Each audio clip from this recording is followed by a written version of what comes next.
You कैसे हैं आप सब। मुझे उम्मीद है आप सब बहुत अच्छे होंगे and welcome all of you my YouTube channel genuine civil engineering. And friends, जैसा कि आप सभी जानते हैं हम कि एक वीडियो सीरीज चल रहा है शॉर्ट नोट्स की, सारे सिविल इंजीनियरिंग के कोर सब्जेक्ट्स की। हमने उसमें अभी स्टील स्ट्रक्चर स्टार्ट किया है। आज लेक्चर 4 है। कल हमने कनेक्शंस में रिवेटेड और बोल्टेड कनेक्शन कंप्लीट कर चुके हैं। आज वेल्डिंग कनेक्शन पे हम चलेंगे।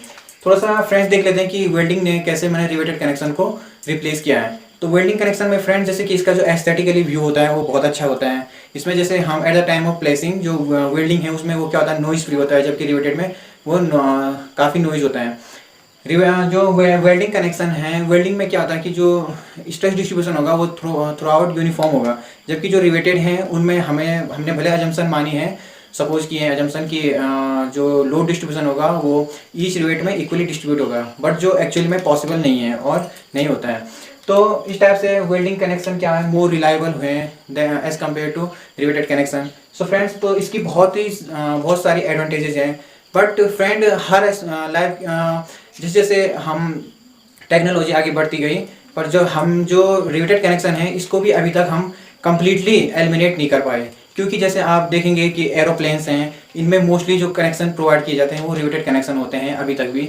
एंड और बाकी वेल्डिंग कनेक्शन के तो अपने एडवांटेजेस हैं ही। तो फ्रेंड्स चलते हैं, हमारा नया टॉपिक है वेल्डिंग कनेक्शन। और आपको पता ही है वेल्डिंग कनेक्शन आप सभी ने अपनी डेली लाइफ में मैंने कहीं पर भी देखा होगा, मार्केट में या कहीं अपने जो का हो घर में जो आपका कंस्ट्रक्शन काम चल रहा होगा कहीं पर, तो वहाँ पर वेल्डिंग आपने देखी होगी स्पॉट पर। तो फ्रेंड्स बहुत टाइप्स की वेल्डिंग होती हैं। जनरली हमारे पास है फ्लैट वेल्ड है और दूसरा है बट वेल्ड है। दो टाइप्स के वेल्डिंग है। तो फ्रेंड्स चलते हैं, इसमें जो वेल्डिंग यूज़ करते हैं वो क्या होती है, इलेक्ट्रिकल वेल्डिंग होती है। उसमें इलेक्ट्रोड होता है जो क्या होता है कि फ्यूजन मटेरियल होता है, और वो क्या करता है दो पार्ट्स को जब वहाँ पे बहुत ज़्यादा एनर्जी प्रोड्यूस हो जाती है तो वो गल कर खुद दो पार्ट्स को ज्वाइन कर देता है।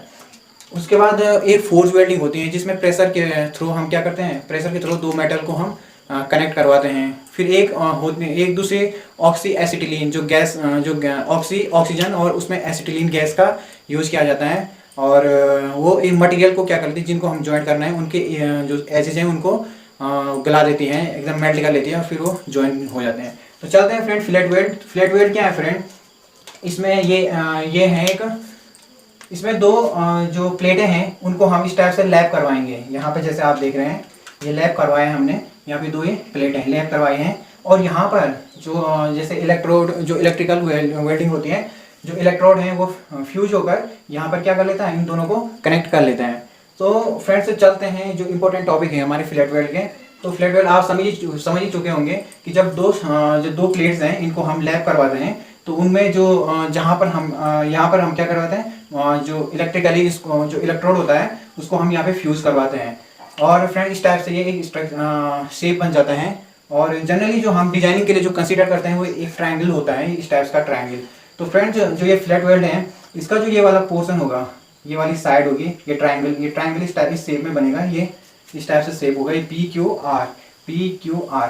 तो फ्रेंड ये ट्रायंगल बनेगा, इसकी जो ये वाली साइड है और जो ये वाली साइड है, इनमें जो मिनिमम होगा उसी को हम साइज ऑफ वेल्ड कहेंगे, इसमें साइज ऑफ वेल्ड कहेंगे। तो ये भी साइज ऑफ वेल्ड है, ये भी साइज ऑफ वेल्ड है, जो भी मिनिमम होगा उसको हम साइज ऑफ फ्लैट वेल्ड कहेंगे। जो ये वाली है ये इसको हाइपोटेन्यूज है इसकी ट्रायंगल की। फ्रेंड्स जो हाइपोटेन्यूज है और जो यहाँ पर जो ये रूट है फ्लैट वेल्ड का जो रूट है वहाँ तक की जो ये डिस्टेंस है, इसको जो ये परपेंडिकुलर होता है यहाँ पर इस हाइपोटेन्यूज पे, इसी को हम क्या कहते हैं, थ्रॉट थिकनेस कहते हैं, और ये मिनिमम डायमेंशन होती है इस ट्रायंगल की। तो इसीलिए फ्रेंड इसी सेक्शन को जो थ्रॉट थिकनेस है, क्योंकि वो क्या सबसे वीकेस्ट सेक्शन होता है, सबसे कम थिकनेस होगी, तो ऑब्वियसली वो सबसे कम क्या होगा, वर्ल्ड में सबसे कम थिकनेस होगी उसकी, तो सबसे ज़्यादा वीक भी वही होगा। तो इसलिए यहाँ पर जो फ्रेंड जो एक थ्रॉट थिकनेस है TT, इसी से हम इफेक्टिव क्रॉस सेक्शनल एरिया को कैलकुलेट करते हैं। तो TT एक क्या है, लीस्ट डायमेंशन है इस ट्रायंगल के, तो इसी के बेस पे हम एक इफेक्टिव क्रॉस सेक्शनल एरिया निकालते हैं और स्ट्रेंथ ऑफ फ्लैट वेल्ड हम निकालते हैं। तो फ्रेंड्स यही ट्रायंगल है, तो इस ट्रायंगल में ये साइज ऑफ फ्लैट वेल्ड हो गया, ये भी साइज ऑफ फ्लैट वेल्ड हो गया, और जो यहाँ पर ये थ्रॉट थिकनेस है, और जो फ्रेंड ये एक्स्ट्रा पोर्शन है हाइपोटेन्यूज से ऊपर वाला पोर्शन, इसको फ्रेंड रेनफोर्समेंट कहते हैं। इसको आगे पढ़ेंगे, पहले यहाँ इसकी थ्रॉट थिकनेस को समझते हैं और अदर जो डेटा है। तो जो ये रेनफोर्समेंट है इसको बाद में पढ़ते हैं। तो फ्रेंड्स पहले चलते हैं कि थ्रॉटलिंग मिनिमम साइज, जो minimum size of triangle P Q R is Q T. जो मिनिमम साइज है ट्राइंगल पी क्यू आर का वो क्या है, क्यू टी है, क्यू टी, और that is known as throat thickness. और वही क्या कहलाती है, थ्रॉट थिकनेस कहलाती है। यही क्या है, थ्रॉट थिकनेस है। तो मिनिमम साइज है। अब हमें इसको कैसे में डिटरमाइन करना है, वही है यहाँ पर हम साइन कॉस जो ट्रिग्नोमेट्रिक फंक्शन के थ्रू हम इसको निकाल पाएंगे। तो triangle P Q R, R Q T और P Q T, R Q T और पी क्यू टी, इन दोनों में हम किसी को भी कंसीडर कर सकते हैं। ये भी θ/2 है और ये भी θ/2 है, दोनों एंगल सेम है। ये भी हमने फिलहाल अभी सेम साइड्स मानी है, तो मीन्स सेम मानी है। ये भी लेग है इसका और ये भी लेग है।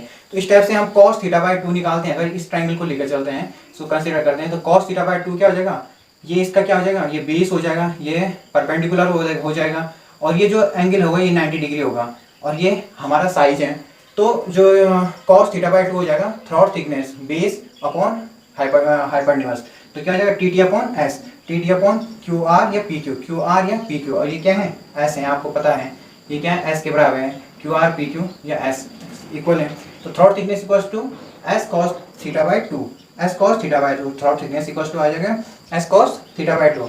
अब फ्रेंड्स लेट्स सपोज जो एंगल थीटा है, एंगल थीटा क्या है, angle between the fusion faces. Fusion faces कौन है, एक फेस ये है फ्यूजन वाला और एक दूसरा ये है, जहाँ पे हम जो एक दूसरे में क्या होंगे, फ्यूज होंगे। तो ये क्या है, हाँ, तो ये थीटा क्या है, एंगल बिटवीन फ्यूजन फेसेस, ये वाला एंगल, ये टोटल एंगल, ये पूरा एंगल है जो वो थीटा है, इसलिए ये θ/2, ये θ/2।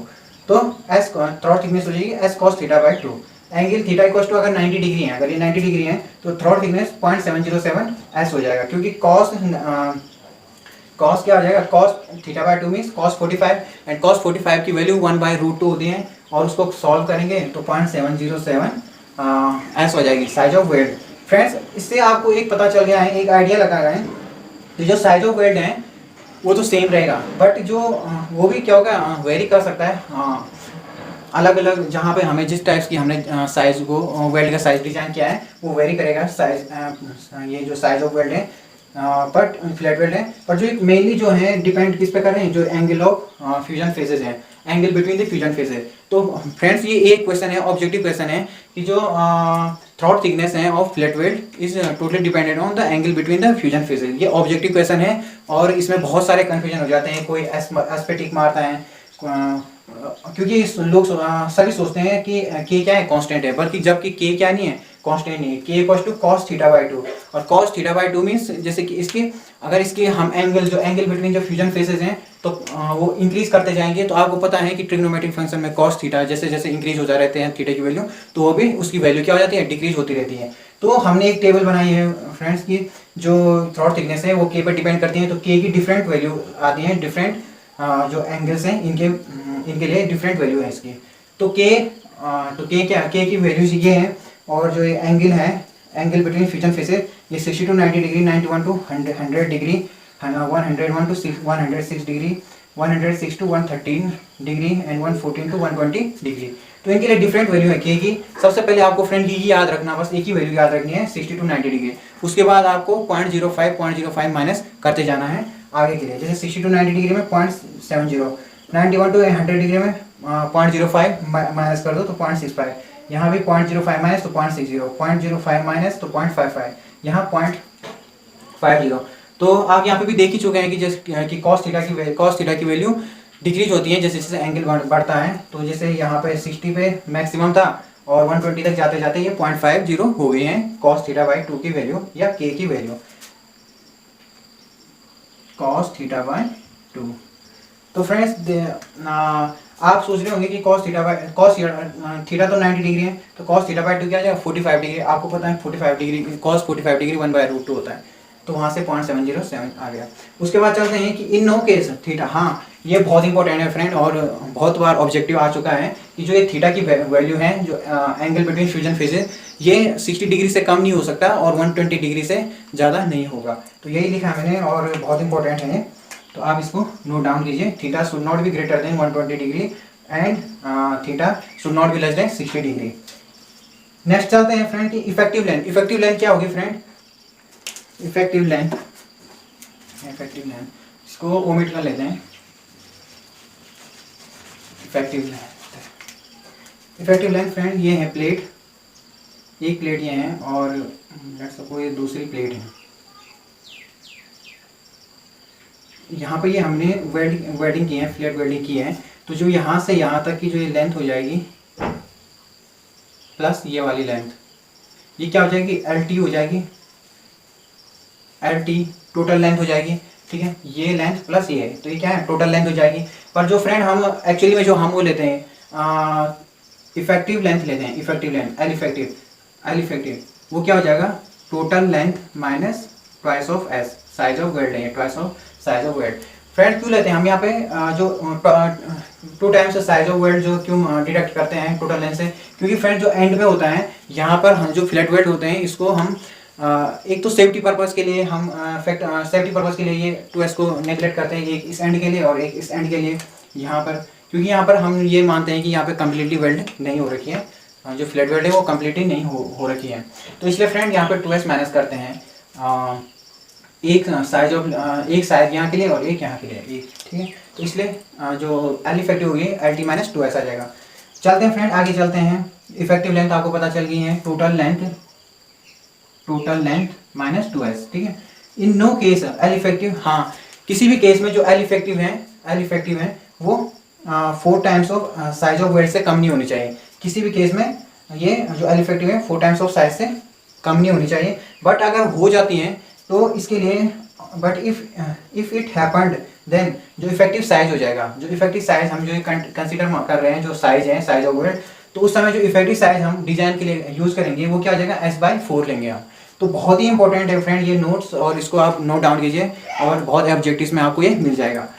सेकंड चलते हैं फ्रेंड ये रेनफोर्समेंट में जैसे कि आपको बता चुका हूँ कि इस हाइपोटेन्यूज के ऊपर एक तो ये जो अंदर जो ये गैसेस बबल्स होते हैं, जब हम वेल्डिंग करते हैं तो वहाँ पे गैस प्रोड्यूस होती है, जिसके कारण यहाँ अंदर इस बहुत ही माइन्यूट जो है वर्ड्स छूट जाते हैं, बहुत जो वर्ड्स हैं वो गैस के कारण क्या होता है, छूट जाते हैं। तो उन वर्ड्स में के स्पेस को कंपनसेट करने के लिए, और जो ये है कि जो थ्रॉट थिकनेस है इसको through out the L effective माने इफेक्टिव लेंथ के थ्रू आउट में हम इसको यूनिफॉर्म करने के लिए, माने कि कभी कभी क्या हो सकता है कि जो वेल्डिंग है कि वो पूरी थ्रॉट थिकनेस तक नहीं की हमें, कभी इस टाइप से हो सकती है, तो उसको कंपनसेट करने के लिए हम रेनफोर्समेंट प्रोवाइड करते हैं। और फ्रेंड इस पे बहुत 3-4 ऑब्जेक्टिव बनते हैं और बहुत इंपॉर्टेंट है। टू इंश्योर द क्या है इसके क्यों हम प्रोवाइड करें, to ensure the full throat thickness throughout the length L effective, ठीक है। थ्रू आउट द लेंथ हम इसको एक यूनिफॉर्म जो थ्रॉट थिकनेस है उसको इंश्योर करने के लिए हम इसके थ्रू आउट द लेंथ इसको प्रोवाइड करते हैं रेनफोर्समेंट को। It is provided above hypotenuse but not taken in calculation, ठीक है। जो ये हाइपोटेन्यूज के ऊपर तो हम इसको प्रोवाइड करते हैं, बट डिजाइन पर्पस के लिए हम इसको ऐड नहीं करेंगे, किसमें, थ्रॉट थिकनेस में। ये सिर्फ एज ए मतलब हम प्रोटेक्शन मैंने पहले से सेफ जो डिजाइन है हमारा वो सेफ रहे, उसके लिए हम ये कर रहे हैं। उसके बाद रेनफोर्समेंट है, also compensate the words of welds due to the gas bubble. जो गैस बबल है जो मैंने आपको बता चुका हूँ, गैस बबल बनता है इसमें अंदर, तो उसको जिसके कारण वर्ड्स बन जाते हैं, तो स्ट्रेंथ उसकी डिक्रीज हो जाती है, उसको कंपनसेट करने के लिए भी हम रेनफोर्समेंट प्रोवाइड करते हैं। इसकी जो इसको जो हम प्रोवाइड करेंगे वो क्या होगा, इसकी जो ये थिकनेस है रेनफोर्समेंट जो ये इतना है, ये क्या होना चाहिए, 10% of thickness of thinner plate. जो थिनर प्लेट है उसकी 10% से कम नहीं होना चाहिए, उतना एटलीस्ट होना ही चाहिए 10%। और जो रेंज है इसकी अगर mm में देखूँ मैं तो मिनिमम 1 mm से ज़्यादा होना चाहिए और 3 mm से कम होना चाहिए। तो इसकी रेंज क्या है, 1 to 3 mm। अब देखते हैं फ्रेंड कि if angle of toe and, हाँ ये भी इम्पोर्टेंट है फ्रेंड,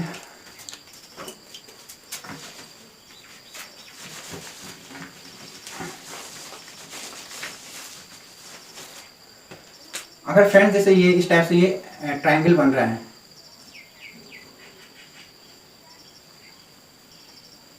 अगर ये 45 डिग्री है, ये भी 45 डिग्री है और ये आपको पता है 90 डिग्री है, तो इसको जो हम इस टाइप की जो ये फ्लैट वेल्ड होगी इसको हम क्या कहेंगे, स्टैंडर्ड फ्लैट वेल्ड कहेंगे। कि जो ये एंगल ऑफ टो है और जो एपेक्स है, अगर ये क्या है 45 डिग्री है तो क्या हो जाएगा, इसको स्टैंडर्ड कहेंगे। और अगर जो एंगल ऑफ टो है वो 30 डिग्री और ये 60 डिग्री है तो इसको हम क्या कहेंगे, स्पेशल फ्लैट वेल्ड कहेंगे। इंपॉर्टेंट है फ्रेंड ये भी।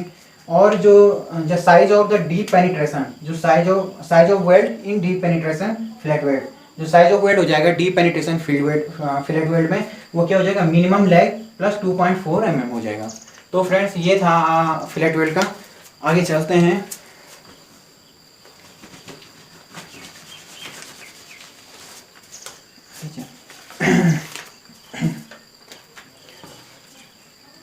Types of flat weld. Friends types of flat weld को देखते हैं हम कि कितने टाइप्स की होती है। ये आपको पता है फ्रेंड कि यहाँ पे भी हम वेल्ड कर सकते हैं। अगर माना कोई प्लेट इस टाइप से, इस प्लेट से जुड़ा है ये वाली प्लेट, तो यहाँ पे भी हम वेल्ड कर सकते हैं, यहाँ पर भी वेल्ड कर सकते हैं और यहाँ पर भी वेल्ड कर सकते हैं।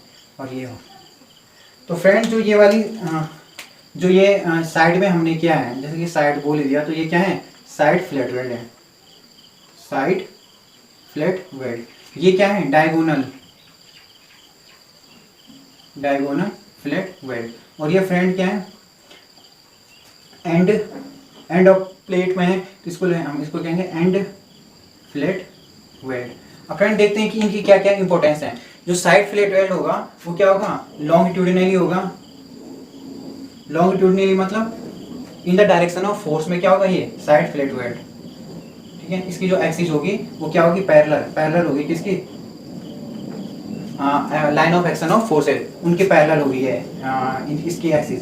और जो ये एंड जो ये है, एंड फ्लैट वेल्ड है, इसकी जो एक्सिस होगी ये क्या होगी, परपेंडिकुलर होगी line of force, line of action of force, उसके परपेंडिकुलर होगी। वहीं जो डायगोनल होगी वो क्या होगी, इंक्लाइंड होगी, कुछ एंगल पर थीटा पर होगी। तो फ्रेंड्स ये तीनों चीज़ें हमने आप अच्छी तरह समझ में आ गई होंगी आपको। और जो इसमें जो ये नोट करने वाली चीज़ है, वो जो हम साइड फ्लैट वेल्ड यूज़ करते हैं, ये क्या होती है, लॉन्गिट्यूडिनल शियर फोर्स को, जो लॉन्गिट्यूडिनल शियर फोर्स है उसको ये बियर करती है, उसको मतलब ये क्या करती हैं, हाँ उसको बियर करेंगी, कौन सी, जो ये रेजिस्ट करेंगी, ये साइड फ्लैट वेल्ड। वहीं जो एंड फ्लैट वेल्ड होगी, ये क्या है, आपको लग रहा है कि ट्रांसवर्स है ना, तो इसलिए ट्रांसवर्स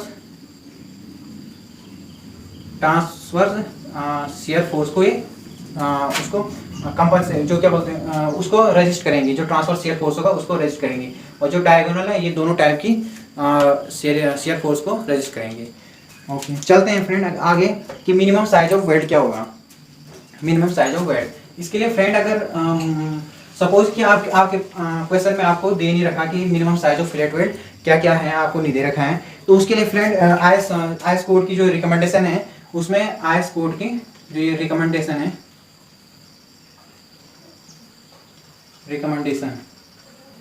उन्होंने minimum size of flat weld इस टाइप से किया है कि एक तो थिकनेस ऑफ थिकर, यहाँ पे फ्रेंड याद रखना, thicker plate, thickness of thicker plate, और यहाँ पे क्या हो जाएगा, minimum size of flat weld. Important है फ्रेंड्स ये टेबल भी। तो अगर मिनिमम साइज क्या है फ्रेंड, जो मिनिमम साइज है वो है, अगर जो प्लेट का जो मेन प्लेट है उसका मिनिमम साइज 0 से 10 mm तक है, तो उस समय जो मिनिमम फ्लैट वेल्ड हो जाएगा वो 3 mm हो जाएगा। वहीं 11 to 20 mm है, तो उस समय जो minimum size of flat weld हो जाएगा वो हो जाएगा 5 mm।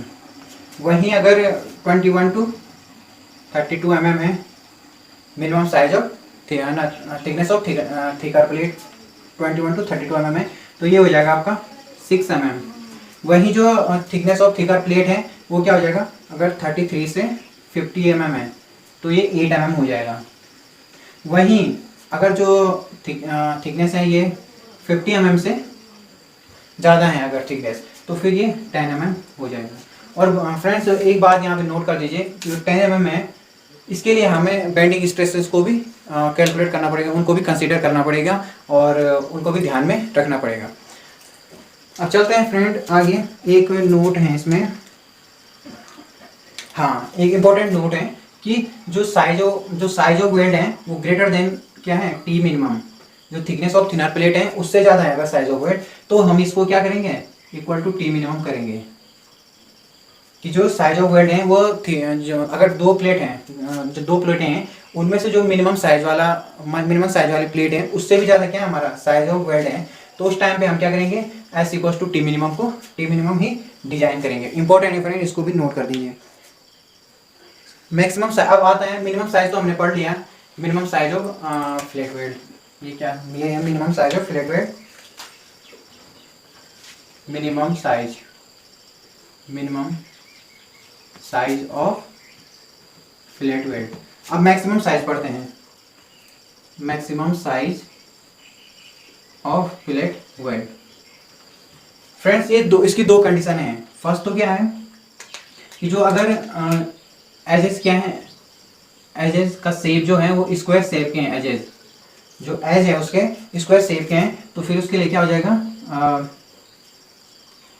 T minimum minus 1.25 mm, ये क्या हो जाएगा उसका मिनिमम 1.5 सॉरी फ्रेंड 1.5 mm हो जाएगा ये, T minimum minus 1.5 mm।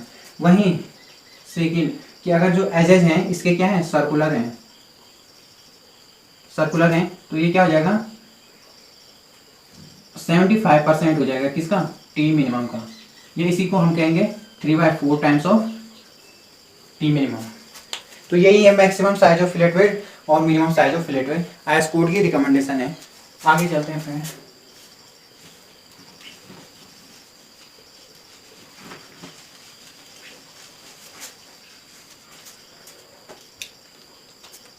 Effective cross section देखते हैं, effective cross section of flat weld. आपको पता है फ्रेंड्स कि जो ये ट्रायंगल है, ये थीटा है, लेट्स सपोज 90 डिग्री है, कुछ भी है थीटा मान लीजिए इसको, और जो ये क्या है, थ्रॉट थिकनेस है, आपको ये थ्रॉट थिकनेस है। तो फ्रेंड्स अगर हम जो इसका जो इफेक्टिव क्रॉस सेक्शनल एरिया मानते हैं वो किस टाइप से निकालेंगे हम, ये इस टाइप से हो जाएगा। जो ये वाला थिकनेस है टी, इस टी को लेगा मैं यहाँ पे टी, ये इसी टाइप से आगे के लिए होगी एल इफेक्टिव तक सेम रहेगी, तो एल इफेक्टिव तक ये सेम रहेगी, यहाँ भी ये टी, यहाँ भी टी। तो जो इसका एरिया हो जाएगा वो क्या हो जाएगा, एल इफेक्टिव वो क्या हो जाएगा T thickness of throat thickness into L effective, और यही क्या हो जाएगा इफेक्टिव एरिया हो जाएगा फ्रेंड, यही इफेक्टिव एरिया हो जाएगा इसका। क्योंकि यहाँ पे क्या होगा, जो एरिया होगा वो मिनिमम होगा, क्योंकि थिकनेस भी क्या है यहाँ पे मिनिमम है, इसलिए हम इसी एरिया को कंसीडर करेंगे। अब उसके बाद फ्रेंड आता है कि इसको हम बिठा लेते हैं, जो स्ट्रेंथ ऑफ जॉइंट हो जाएगी, स्ट्रेंथ ऑफ जॉइंट क्या हो जाएगी, वही एरिया को स्ट्रेस से मल्टीप्लाई कर दीजिए, परमिसिबल स्ट्रेस से, तो स्ट्रेंथ ऑफ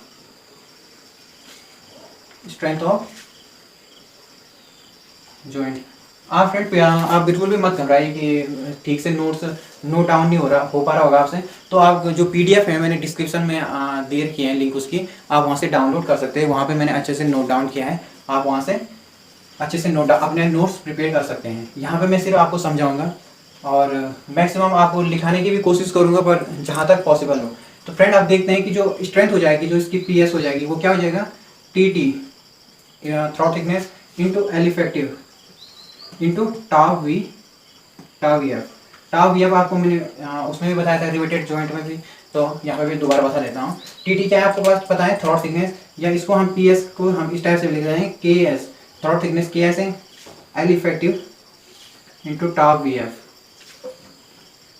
फ्रेंड, ये भी बहुत ही ज़्यादा इंपॉर्टेंट है, बहुत ज़्यादा ऑब्जेक्टिव के जो ऑब्जेक्टिव बनते हैं इसके एमसीक्यूज, वहाँ पर ये बहुत ज़्यादा इंपॉर्टेंट है। तो टाव वी एफ की वैल्यू क्या हो जाती है, WSM में 100 MPa, WSM में।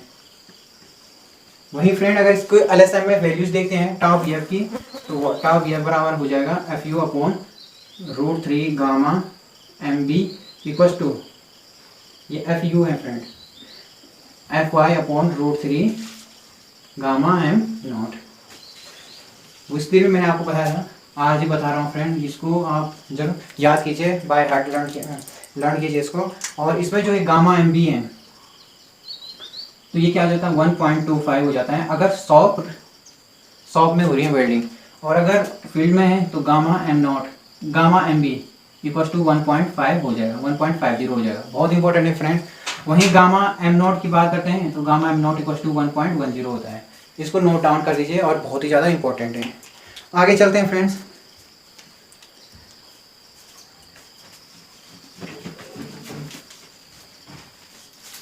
आगे चलते हैं। एक होता है स्लॉट वेल्डिंग। स्लॉट वेल्ड छोटा सा टॉपिक है।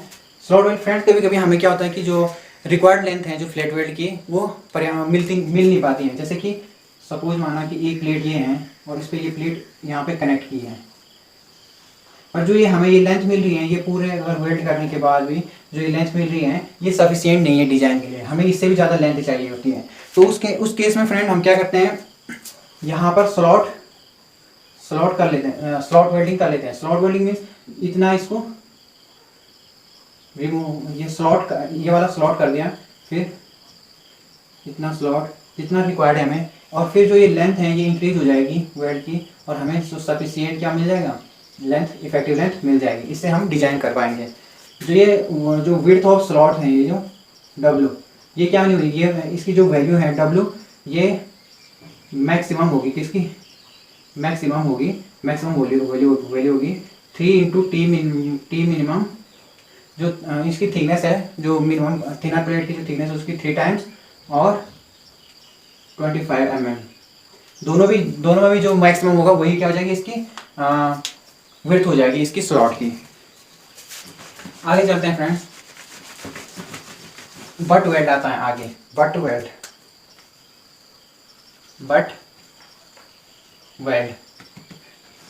फ्रेंड्स ज़्यादा इंपॉर्टेंट नहीं है कुछ है, इसके जो 2 फॉर्मूले हैं वही इंपॉर्टेंट है। इसके अगर क्रॉस सेक्शन के हिसाब से देखते हैं हम फ्रेंड, तो इसके बहुत से क्रॉस सेक्शन हो सकते हैं। इसको हम ग्रूव वेल्डिंग भी कहते हैं, ग्रूव वेल्डिंग, क्योंकि देखिए आप ये एक ग्रूव शेप का है, यहाँ भी ग्रूव है, तो ये 8-9 टाइप की होती है फ्रेंड्स। इसके जो क्रॉस सेक्शन है वो इस टाइप से हम बना सकते हैं। तो फर्स्ट तो ये क्या है, स्क्वायर बट है, जो ये स्क्वायर शेप बन रहा है इसका, ये स्क्वायर बट शेप का है। तो फिर दूसरा क्या है, सिंगल बेवल, ये बेवल है, ये इंक्लाइंड है। कंफ्यूजन होता है फ्रेंड इसमें सिंगल बेवल और जे जॉइंट में। जे में आपको थोड़ा सा लग रहा होगा क्या है, यहाँ पे कर्व है, पर यहाँ पे जो बेवल है यहाँ पे सिर्फ ये इंक्लाइंड है इस टाइप से, तो ये सिंगल बेवल हो गया। अगर ऊपर से भी इस टाइप से बेवल शेप का है, यहाँ पे बेवल्ड है, तो ये क्या हो जाएगा, डबल बेवल हो गया। वही सिंपल है फ्रेंड्स, ये इतने ज़्यादा इन पे मतलब इतने ज़्यादा रटने की जरूरत नहीं पड़ती इनको। ये मैंने हमें सिर्फ पता होना चाहिए स्क्वायर वेल्ड है, फिर बेवल होता है एक, फिर वी होता है एक, जे होता है एक, यू होता है, बस इतना ही याद होना चाहिए। बाकी डबल आप बना सकते हैं, डबल और सिंगल आप बना सकते हैं कि सिंगल बेवल हो गया, डबल बेवल हो गया। ये सिंगल भी है इस टाइप से, ये डबल भी है ऊपर के लिए भी नीचे के लिए भी, ये सिंगल यू है ऊपर के लिए, ये डबल यू है ऊपर भी और नीचे भी। फिर वही ये है कि आपका फ्रेंड्स ये जे है, सिंगल जे इस टाइप से, ये जे बन रहा है, जे सेम है, ये डबल जे है। बात करते हैं एक जे ये है और दूसरा जे ये है। तो इस टाइप से फ्रेंड हमने देख लिए हैं इसके जो क्रॉस सेक्शन है, जो ग्रूव है, इसमें जो ग्रूव बनेंगे उनके अकॉर्डिंग जो ये हैं 8 टाइप्स की होती हैं। एंड फ्रेंड्स अब चलते हैं कि इसको हम क्या कहते हैं, ग्रूव वेल्ड भी कहते हैं, ग्रूव वेल्ड भी कहते हैं बट वेल्ड को। अब फ्रेंड्स चलते हैं इसमें कि हमें पता है कि जो साइज ऑफ बट वेल्ड होता है, इसमें जो साइज होता है, साइज ऑफ बट वेल्ड, वो क्या हो जाएगा आपका फ्रेंड, इसमें वो क्या हो जाएगा, थ्रॉट थिकनेस हो जाएगी, थ्रॉट थिकनेस के बराबर हो जाएगा। थ्रॉट थिकनेस इसमें क्या हो जाएगी फ्रेंड, जो size of minimum size of जो मिनिमम थिकनेस हो जाएगी,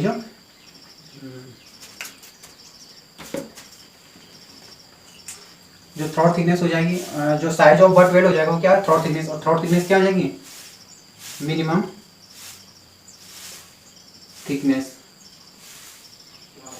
थिकर,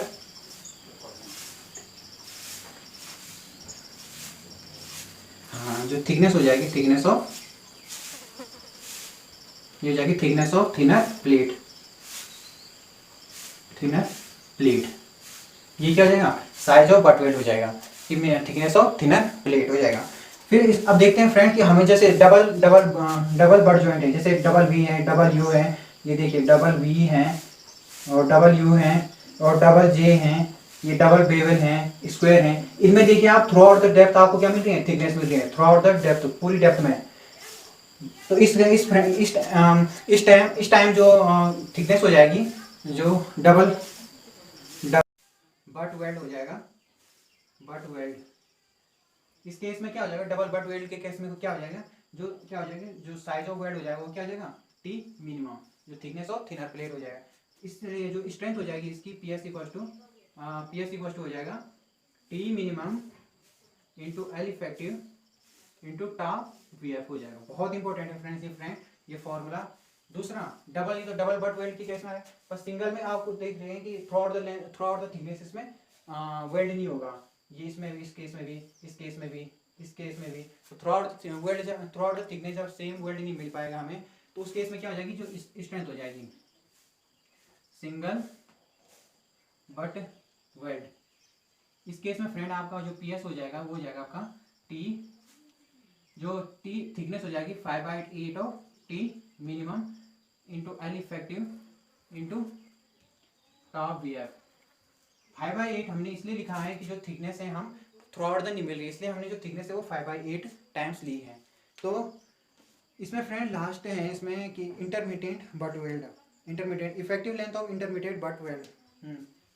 अब इंटरमीडिएट बट वेल्ड है, intermediate but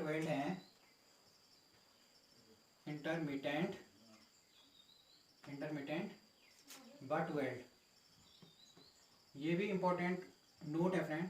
intermediate butt weld है, इसकी जो इफेक्टिव लेंथ है एल इफेक्टिव वो 4 टाइम से कम नहीं होनी चाहिए, किसकी, टी मिनिमम की 4 टाइम से कम नहीं होना चाहिए।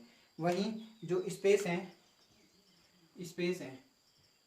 स्पेसिंग होती है उनकी, वो क्या नहीं होना चाहिए, spacing should not be greater than 16 T. तो मीन्स होता क्या है इंटरमीडिएट, आपको मैं बताता हूँ। लेट्स सपोज इस टाइप से ये प्लेट है दो, बट की है, यहाँ पे वेल्डिंग की है, यहाँ पर की है, और यहाँ पर इस टाइप से की है। क्योंकि कभी कभी हमें क्या होती है, रिक्वायर्ड जो डिजाइन है, डिजाइन के लिए हमें जो स्ट्रेंथ चाहिए होती है वो इन छोटे छोटे बट वेल्ड से ही कम, हमें पूरी लेंथ, डिजाइन लेंथ हमें मिल जाती है। तो यहाँ पे हमें कुछ स्पेस छोड़ना पड़ता है। तो जो ये वही बोल रहे हैं कि जो इसकी जो एल इफेक्टिव है वो 4 जो एल इफेक्टिव क्या हो जाएगी, ये प्लस ये, तो ये क्या नहीं होनी चाहिए, L effective should not be less than 4 times of T minimum, जो थिकनेस है मिनिमम थिनर प्लेट की उससे कम नहीं होनी चाहिए 4 टाइम्स से। वहीं जो स्पेसिंग है इसकी, जो स्पेसिंग है वो 16 टाइम से ज़्यादा नहीं होनी चाहिए, 16 टाइम से ज़्यादा नहीं होनी चाहिए क्या स्पेसिंग। तो ये था फ्रेंड्स आपका बट वेल्ड भी, और आज पूरा हमारे कनेक्शन कंप्लीट हो चुके हैं। And thank you for watching this series. And friend चलते हैं, कल से हम चलेंगे कंप्रेशन मेंबर पे। और फ्रेंड जितना भी आपने समझा होगा तो ठीक है, और जो आपको कन्फ्यूजन लगे होंगे वो आप कमेंट बॉक्स में बता सकते हैं कि क्या क्या आपके कन्फ्यूजन थे, वो आप पूछ सकते हैं, फ्रेंकली पूछ सकते हैं। और I will reply you in next video, और उसी टाइम पे भी रिप्लाई कर सकता हूँ, और नेक्स्ट वीडियो में भी आपको रिप्लाई कर सकता हूँ। तो thank you very much. And please friends support this channel and like share and subscribe this channel. Thank you very much.